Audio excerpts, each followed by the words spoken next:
जय माता दी, जय महाकाल। आप लोगों का बहुत फ़ोन आ रहा था गुरुजी, हमने राक्षसी बंगलामुखी साधना प्रयोग के बारे में सुना है।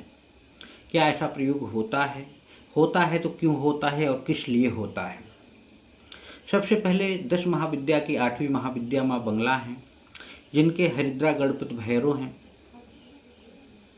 बिडालिका इनकी यक्षिणी हैं, सिद्धता इनकी योगिनी है, महामृत्युंजय इनके भैरव हैं।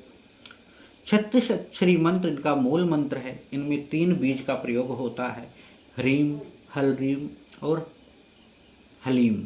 और सबसे बड़ी बात यह है कि तीनों का अलग अलग प्रयोग होता है, क्योंकि माँ बंगला, जिसे पीताम्बरा भी कहा जाता है, कलयुग में ब्रह्मास्त्र का काम करती हैं, स्तंभन की देवी हैं। पूरा ब्रह्मांड को यही संचालित कर रही हैं। कलयुग में इनसे ज़्यादा जागृत महाविद्या कोई भी नहीं है।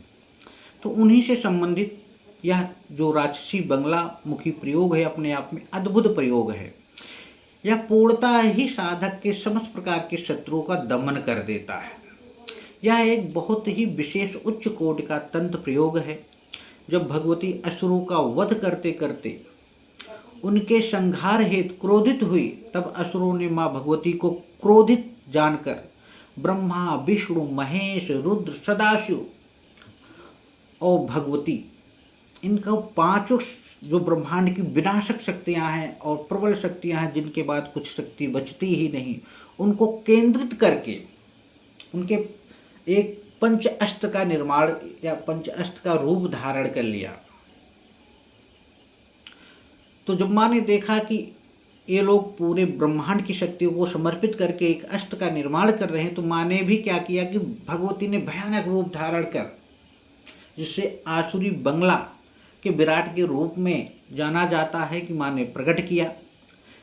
इन्होंने ब्रह्मा, विष्णु, महेश, रुद्र, सदाशिव के जो अस्त्र शस्त्र हैं, उनको पकड़कर अपना कमला आसन बनाकर उस पर बैठ गई।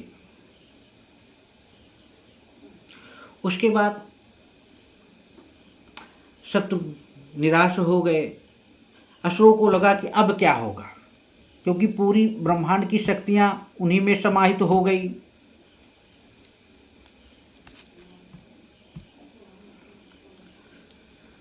तो माँ ने जब कमलासन पे बैठकर लगाकर जब बैठ गई, तो असुर जो हैं शस्त्रहीन हो गए। ना उनके लिए ब्रह्मा काम कर पाए, ना विष्णु काम कर पाए, ना सदाशिव काम कर पाए, ना अन्य शक्तियां ही उनकी सहायता कर पाई। और माँ ने इन पांचों पंचभूतों को पकड़कर, प्रेत को पकड़कर आसन पर विराजमान होकर कलालल असुर का अट्टहास करते हुए, जो उस समय असुरों का राजा था कलालल, उसको पकड़कर, उसकी जिह्वा को पकड़कर अपने वज्र से उसका प्रहार करके उसकी जिह्वा को काट लिया। उस समय माँ का जो स्वरूप था, वो पूरे ब्रह्मांड की शक्तियों को अपने में ही समाहित करने वाला था, क्योंकि भगवान शिव का स्वरूप ही ऐसा है कि इन्होंने पूरे ब्रह्मांड की आसुरी शक्तियाँ और जो पॉजिटिव शक्तियाँ हैं, उनको एक करके अपने में ही समाहित कर लिया और उसी रूप में प्रकट हो गई। और पंच प्रेत आसन पे विराजमान भगवती बंगला मुखी को ही इसी स्वरूप को आसुरी बंगला मुखी के नाम से जाना जाता है, क्योंकि यह प्रयोग बहुत ही गुप्त रहा है। और दूसरा, इस प्रयोग का अगर वार कर दिया जाए तो इस ब्रह्मांड में उस साधक, उस व्यक्ति को जिसके लिए साधक ने प्रयोग किया है, इस ब्रह्मांड में उसे कोई बचाने वाला नहीं मिलता। ब्रह्मा, विष्णु, महेश, काली, तारा, छिन्नमस्तिका, धूमावती, खोची, मातांगी, त्रिपुर भैरवी, समस्त शक्तियाँ, भैरव, 64 योगिनी, 52 भैरव, चाहो सब एक जगह समाहित हो जाएं, रुद्र भैरव, लेकिन फिर भी माँ बंगला अगर आसुरी शक्ति का प्रयोग हुआ है तो उसको कोई भी आश्रय दे ही नहीं सकता। और माँ अपना कार्य किए बिना, अपने साधक ने अगर उनको भेजा है तो उसको कार्य किए बिना माँ कभी वापस भी नहीं आती। तो इसलिए, क्योंकि बहुत ही संहार यह प्रयोग है, शत्रुओं का मर्दन करने के लिए, शत्रुओं का नाश करने के लिए, तो इसीलिए हमारे जो विद्वान जन थे, जो अद्भुत और उच्च कोटि के देवतुल्य तांत्रिक थे, उन्होंने इस प्रयोग को थोड़ा जनमानस में प्रचार न करके इसे गुप्त रूप से जो उनके अद्भुत शिष्य होते थे उन तक ही इसका प्रचार प्रसार किया है।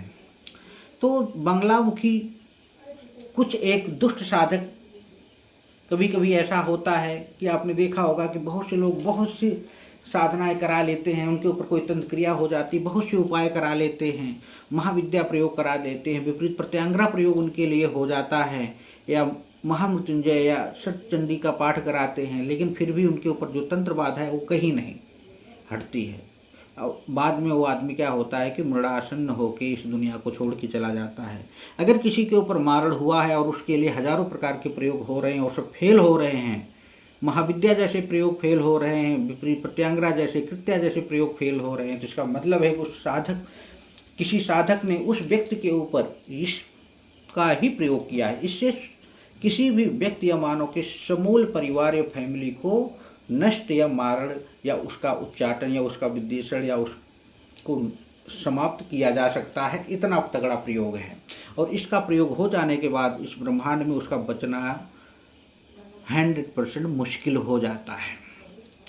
इसीलिए बहुत से दुष्ट जो तांत्रिक होते हैं वो इसका प्रयोग करते हैं, शैतानी विद्या के माध्यम से अपने जो उनके शत्रु होते हैं, विरोधी होते हैं, या कुछ लोग पैसा दे के उनसे अपना कार्य कराते हैं। इसके लिए वे इस आसुरी बंगलामुखी तंत्र का ही प्रयोग करते हैं, और उच्च कोट के तंत्र जो अष्ट का प्रयोग करते हैं, तो फिर इस प्रयोग से बचना बहुत ही मुश्किल हो जाता है, क्योंकि इसे अविचार की संज्ञा दी गई है। कर्म से मुक्ति या मारण के जो अंतिम अस्त्र है, चाहे शमशान हो, अघोरी हो, किसी भी क्रिया को हो, इससे आप किसी के ऊपर किए गए तंत्र का काट भी कर सकते हो और किसी का मारण, उच्चाटन, विदेशण भी कर सकते हो। ये समझ लो कि इस ब्रह्मांड में इससे पावरफुल कोई प्रयोग नहीं है, इसलिए मैं यह प्रयोग आप लोगों को बता नहीं रहा हूँ। हाँ, कोई उचित कोई साधक हो और वास्तव में परेशानियों में फंस गया हो और उसे कोई रास्ता ना दिख रहा हो, वो चारों तरफ जाके परेशान हो गया हो, तो मैं ज़रूर अगर देखूंगा कि वो इस लायक है तो इस प्रयोग को ज़रूर बताऊंगा। तो इसलिए मैं इसका प्रयोग ना बता के इसकी जानकारी ही मैं आप लोगों को प्रदान कर रहा हूँ। इसी तरह आप लोग हमारे महाविद्या आश्रम चैनल को लाइक शेयर करते रहिए। जय माता दी, जय महाकाल।